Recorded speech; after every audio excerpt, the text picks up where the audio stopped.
Ang programang ito ay rated SPG. Striktong patnubay at gabay ng magulang ang kailangan. Maaaring may masiselang tema, lengguwahe, karahasan, sexual, horror o droga na hindi angkop sa mga bata. Ngayong gabi sa Batang Quiapo, nakatakas naman ang ibang kasama ni Tanggol noon sa presinto.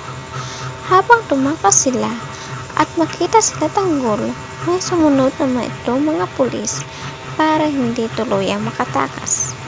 Buti na lang nakita ni Tanggol yung mga kaibigan niya at noon nagsimula ang barilan ng mga pulis at si Tanggol.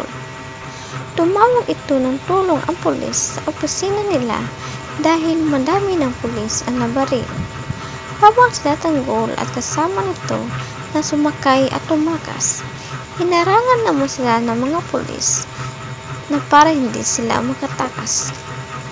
Dahil sa posibleng hindi makatakas sila Tanggol dahil pinalibutan na sila, gumawa ito ng paraan si Tanggol para hindi sila mahuli.